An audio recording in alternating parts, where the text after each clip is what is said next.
Hello students, आज की class में आपका स्वागत है।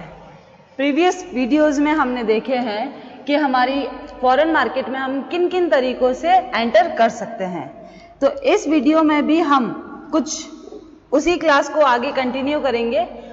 हम अपनी आगे की मार्केट जो एंट्री स्ट्रेटजी है उनके बारे में डिस्कस कर रहे हैं यहाँ पर। तो सबसे पहले हम लेते हैं हमारी मर्जर एंड एक्विजिशन को। हम दोनों को अलग अलग तरीके से पहले समझ लेते हैं कि क्या होता है मर्जर, क्या होता है एक्विजिशन। उसके बाद हम ये समझ सकते हैं कि मर्जर से और एक्विजिशन से हम कैसे फॉरेन मार्केट में एंटर कर सकते हैं। A merger describes two firms of approximately the same size that join forces to move forwards as a single new entity rather than remain separately owned and operated. This action is known as a merger of equals. विलय एक लगभग एक आकार की दो फर्मों का वर्णन करता है जो अलग अलग स्वामित्व और संचालित रहने के बजाय एक नई इकाई के रूप में आगे बढ़ने के लिए इस क्रिया में शामिल होती है। इस क्रिया की बराबरी को विलय के रूप में यानी मर्जर के रूप में जाना जाता है। इसको हिंदी में वैसे विलय और अधिकरण कहते हैं, वो भी लिख देते हैं ताकि आपको कोई भी डाउट नहीं रहे। विलय और अधिग्रहण, विलय और अधिग्रहण। सबसे पहले विलय की बात कर रहे हैं हम। A merger describes two firms of approximately the same size that join forces to move forward as a single new entity rather than remain separately owned and operated. This known as a merger. यानी कि जो दो firm है, दो firm अलग अलग, जो दो फर्म है दोनों अलग अलग थी, उन दोनों ने मिलकर किसी एक फर्म को बना दिया, तो ये हुई मर्जर। ए और बी ने मर्जर करके किसी तीसरी कंपनी को क्रिएट कर दिया, वो होता है हमारा मर्जर। अब देखते हैं हम कि मर्जर भी जो हमारा एक्विजिशन है वो भी इससे कुछ रिलेट करता है। तो इससे पहले हम मर्जर का एक एग्जांपल देख लेते हैं। डेल्मर बेंज और क्रिसलर दोनों एक कंपनी थी। डेल्मर और डेल्मर बेंज इस नाम की एक कंपनी थी और एक थी हमारी क्रिसलर, ठीक है। इन दोनों ने मिलकर मर्जर करके एक कंपनी बनाई थर्ड, जिसका नाम रखा डेल्मर क्रिसलर। क्लियर है यहाँ पर? यानी कि दोनों ने मिलकर अगर किसी एक कंपनी को बनाया है, दोनों जो पुरानी कंपनियां उनका अस्तित्व समाप्त करके दोनों के द्वारा ही एक नई कंपनी को जब बनाया जाता है तो वो हमारा मर्जर कहलाता है। अब हम आगे देख लेते हैं कि क्या होता है हमारा एक्विजिशन। एक्विजिशन देख लेते हैं सबसे पहले। एक्विजिशन यानी अधिग्रहण का मतलब क्या होता है, चलिए। इन a simple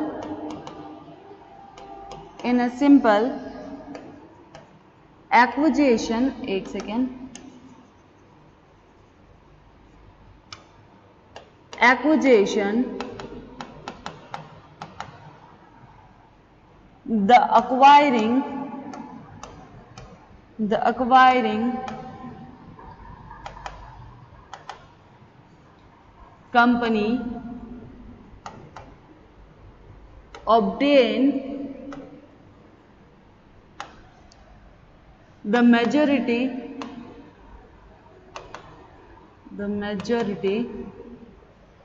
stake in the acquiring firm, which does not change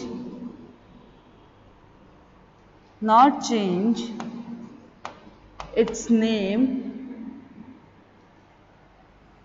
or alter its organization, its organisation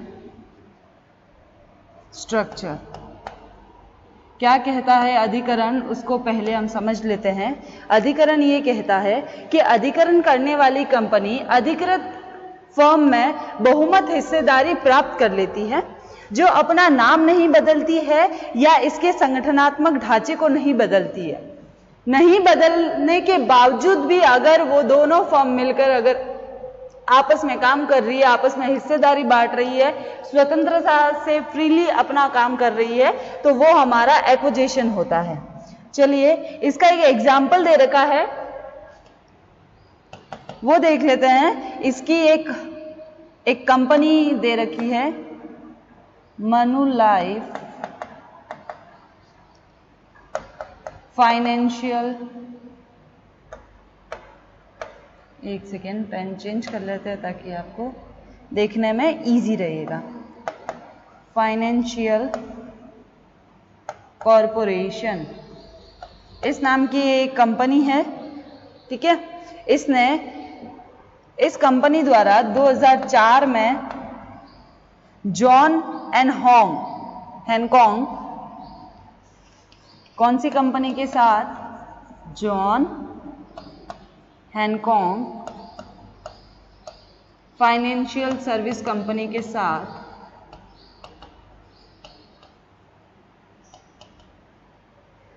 service company का अधिकरण था। ये जो मनुलाइफ फाइनेंशियल कॉरपोरेशन कंपनी है, इस पर जॉन हैनकॉन्ग फाइनेंशियल सर्विस का 2004 में अधिकरण था, जिसमें दोनों कंपनियों ने अपने अपने नाम और संगठनात्मक ढांचे को सुरक्षित कर लिया था। यानी कि एक्विजिशन का मतलब ये नहीं है कि आप अपनी कंपनी के या फिर आप अपनी किसी भी अपनी जिस कंपनी में काम कर रहे हो उसका नाम चेंज करो या फिर उसका संगठनात्मक ढांचा चेंज करो। इन शॉर्ट कि आपका जो भी विदेशी बाजार में प्रवेश तथा विस्तार व्यूह रचना के रूप में विलय और अधिकरण का प्रयोग लंबे समय से किया जाता है। अनेक भारतीय कंपनियों ने भी विदेशी बाजार में प्रवेश हेतु इस व्यूह रचना का उपयोग किया है, ठीक है। जैसे कि विलय नई सर्जित कंपनी के साथ समान इकाइयों का संयुक्तिकरण है, और अधिकरण तब होता है जब एक कंपनी, एक्विजिशन यानी अधिकरण तब होता है जब एक कंपनी किसी दूसरी कंपनी को क्रय कर लेती है और उसके परिचालन अपने परिचालनों से मिला देती है। नाम चेंज नहीं करती है, बस उस पर कंट्रोल कर लेती है। उनका जो भी अधिकरण का जो भी उनके पास दूसरी कंपनी है, उनके जो भी ऑपरेशंस है, एक्टिविटीज है, वो खुद के कंट्रोल में ले लेती है। तो विलय और अधिकरण के अनेक लाभ है। ये बाजार और वितरण नेटवर्क में तेजी से पहुंचने का एक सरल और सिंपल सा तरीका है। अंतर्राष्ट्रीय विपणन में बाजार तथा वितरण नेटवर्क तक पहुंचना सबसे ज्यादा डिफिकल्ट है, और एक्विजिशन और मर्जर के साथ इसको इजीली हम इस समस्या का समाधान कर सकते हैं। देखिए अब हम इसकी कुछ, क्यों ये हमेशा ही जरूरी तो नहीं है। इतनी क्वालिटीज होने के बाद भी थॉमसन और स्ट्रिकलैंड का मत ये है कि विलय और अधिकरण यानी एक्विजिशन और मर्जर बेहतर परिणाम तथा शीघ्र बाजार हेतु हमेशा लाभदायक नहीं होते हैं। जिसके कुछ रीजन इन्होंने दे रखे हैं, वो रीजन क्या है वो देख लेते हैं।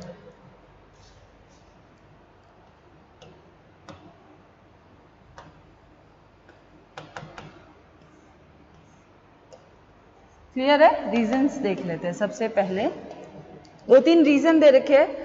सबसे पहला है कि लागत बचत का प्रतिस्पर्धात्मक लाभ उठाने में काफी लंबा समय लग जाता है, यानी कि जो हमारी कॉस्ट टाइम जो है वो बहुत ज्यादा लगता है इससे, ठीक है।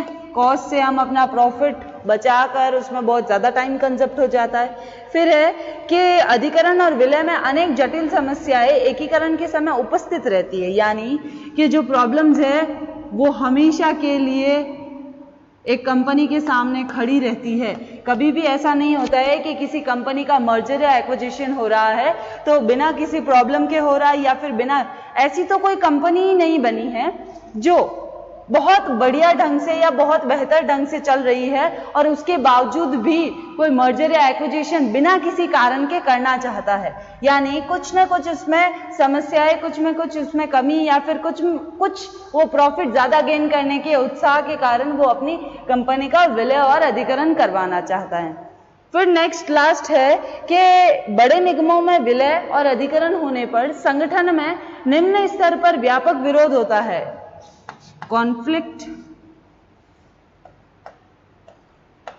conflict create between upper level and lower level employees। यहां तक समझ आया? क्लियर है? चलिए आगे। ये था हमारा मर्जर और एक्विजिशन। आई होप आपको समझ आ गया होगा। मर्जर क्या कहता है? A merger describe two firm of approximately the same size that join forces to move forward as a single new entity rather than remain separately owned and operated. This action is called merger. Merger का सीधा सा मतलब यही है कि एक company नई सर्जित company के साथ समान इकाइयों का संयुक्तिकरण होता है, यानी कि दो कंपनियां आपस में मिलकर क्या करती है? तीसरी नई कंपनी का निर्माण करती है। वो होता है हमारा विलय यानी मर्जर। अब आती है बात हमारी एक्विजिशन की। इन सिंपल, एक्विजिशन यानी अधिग्रहण,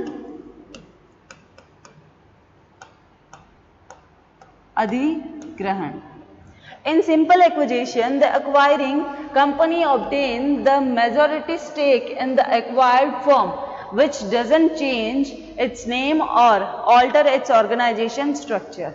वो कंपनी साथ में मिलकर काम करती है, यानी कि जब एक कंपनी किसी दूसरी कंपनी को क्रय कर लेती है या फिर उसके परिचालनों पर अपना नियंत्रण रखती है तो वो हमारा अधिग्रहण होता है। इसमें एक एग्जाम्पल है कि ये जो 2004 में एक फाइनेंशियल कॉरपोरेशन कंपनी थी जिस पर जॉन हैंकॉक फाइनेंशियल कंपनी ने क्या कर दिया? अपना एक्विजिशन यानी अधिग्रहण कर लिया, ताकि उसके जो भी ऑपरेशंस है, हाँ ये फ्रीली काम करती है दोनों कंपनियां, ये जो है वो फ्रीली,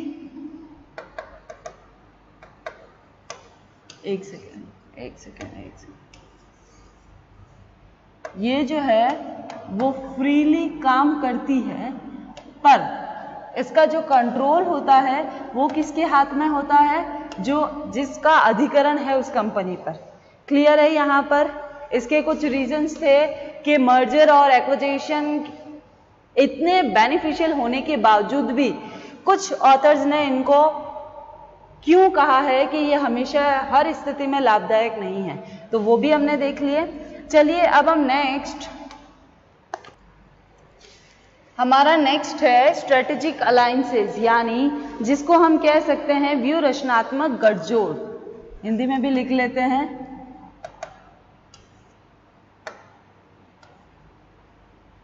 व्यूह रचनात्मक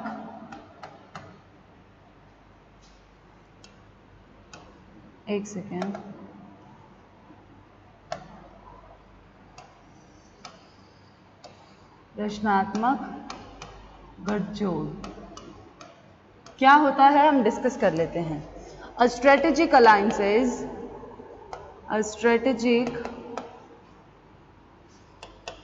alliances is an arrangement between two companies to undertake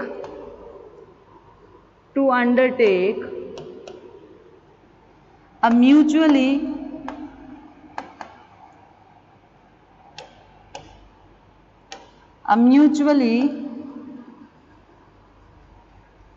beneficial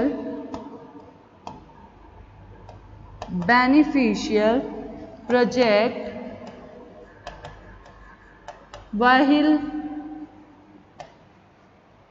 each retain its independence.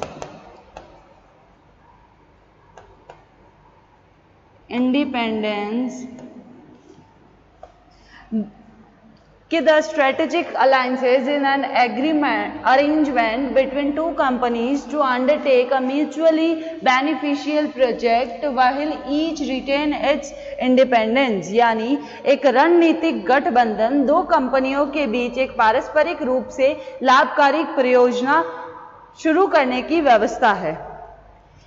The agreement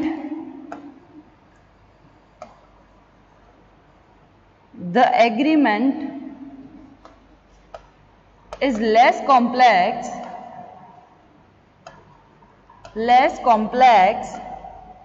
and less binding than a joint venture. Joint venture पढ़ा है हमने प्रीवियस क्लासेस में. क्या होता है जॉइंट वेंचर? वैसे जॉइंट वेंचर का मतलब होता है कि दो कंपनी, एक कंपनी अगर फॉरेन मार्केट में जाकर अपना बिजनेस, अपने प्रोडक्ट को बेचना चाहती है तो वहां पर वो वहां पर किसी कंपनी यानी डोमेस्टिक कंपनी के साथ अपना हाथ मिलाकर उसके साथ नया प्रोजेक्ट स्टार्ट या प्रोडक्ट बनाना लगती है, तो वो हमारी होती है जैसे जॉइंट वेंचर. जैसे एग्जाम्पल दिया था मैंने क्लास में मारुति सुजुकी का. मारुति इंडिया की कंपनी है और सुजुकी कहाँ की कंपनी है? जापान की. दोनों ने मिलकर एक प्रोडक्ट को बनाया मारुति सुजुकी, जिसका नाम है. ठीक है, अब देखिए कि क्या होता है strategic alliances. A strategic alliances is an arrangement between two companies to undertake a mutually beneficial project while each retain its independence. The arrangement is less complex and less binding than a joint venture in which two business pool resources to create a separate business entity. यानी कि एक रणनीतिक गठबंधन दो कंपनियों के बीच एक पारस्परिक रूप से लाभकारी परियोजना शुरू करने की व्यवस्था है, जबकि प्रत्येक अपनी स्वतंत्रता को बरकरार रखता है. यहाँ पर कोई भी जो दो कंपनियां मिल रही हैं वो अपनी जो भी इंडिपेंडेंस है, जो भी वो स्वतंत्रता फ्रीली अपना काम कर रही है, वो वैसे ही अपना काम कर सकती है. समझौता एक संयुक्त उद्यम की तुलना में कम जटिल है, यानी कि हमारा जो भी जॉइंट वेंचर है उससे थोड़ा कम जटिल और कम कॉम्प्लेक्स, मतलब बाइंडिंग भी कम है और कॉम्प्लेक्सिटी भी कम है, जिसमें दो व्यवसाय एक अलग व्यावसायिक इकाई बनाने के लिए संसाधनों को पुल करते हैं. फिर नेक्स्ट इसी में देखना आगे. नेक्स्ट है, आगे क्या कहता है हमारा बिजनेस अलायंसेस. अ कंपनी में enter into a strategic alliances to expand into a new market,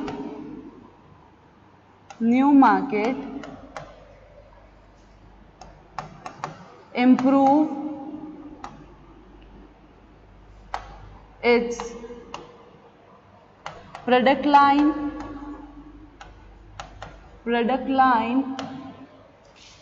और develop an edges over a competitor.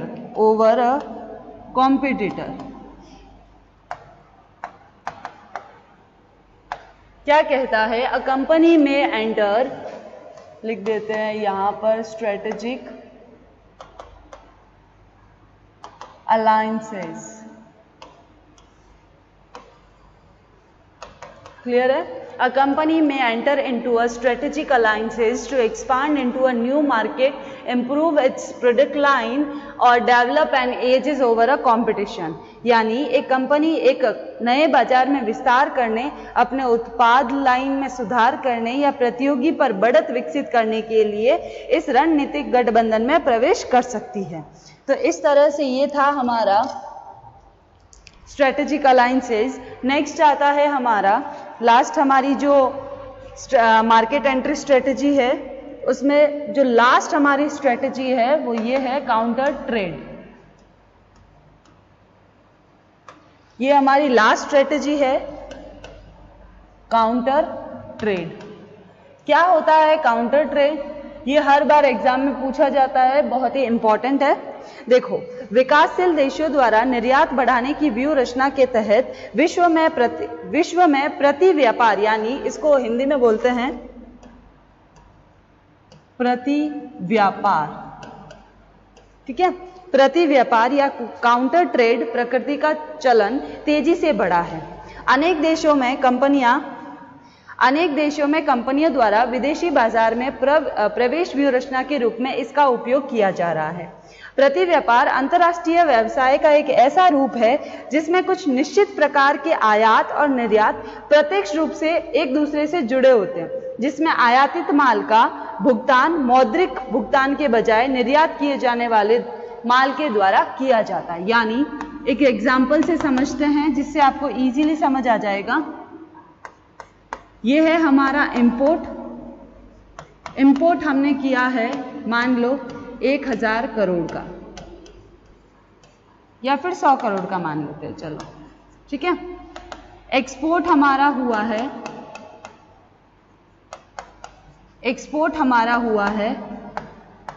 150 crore का, ठीक है, 150 करोड़ का। तो यहां पर हम अपने इंपोर्ट का जो पेमेंट है वो कैश से नहीं करके, पेमेंट जो है वो कैश से नहीं करके हम किससे करते हैं? हम अपने एक्सपोर्ट से करते हैं। यानी कि यहाँ पर 100 करोड़ का हमने इंपोर्ट किया है, तो कुछ ऐसे विशेष स्पेसिफिक कुछ ऐसे व्यवसायों में या जो एक दूसरे से जुड़े हुए हैं, उनमें जो इंपोर्ट और एक्सपोर्ट एक दूसरे से जुड़े हुए हैं, उनमें एक्सपोर्ट, जैसे हमारा इंपोर्ट ये 100 करोड़ का था, हमने एक्सपोर्ट में से यानी 100 करोड़ इंपोर्ट लेस कर दिया तो हमारा 50 करोड़ यहाँ सेव रहता है। तो ये जो 150 करोड़ का जो एक्सपोर्ट है, इसका हमने इंपोर्ट का पैसा कहां से दिया है? हमारे एक्सपोर्ट से। यानी कि आयातित माल का निर्यातित माल के साथ आपसी मौद्रिक भुगतान न करके आपसी भुगतान से वो अपने ट्रेड को बढ़ा सकते हैं और अपने फॉरेन मार्केट में एंटर कर सकते हैं। तो ये था हमारा लास्ट काउंटर ट्रेड, हमारी लास्ट स्ट्रेटेजी। तो इसी के साथ आपकी मार्केट एंट्री स्ट्रेटेजी, जो फॉरेन मार्केट में एंटर किन तरीकों से कर सकते हैं, वो आज हम खत्म हो गई है। हमारी सारी स्ट्रेटेजी हमने देख ली है। आज हमने देखी थी merger, acquisition, strategic alliances and last है काउंटर ट्रेड। तो आज की क्लास हम यहीं खत्म करते हैं। नेक्स्ट क्लास में जरूर कुछ नया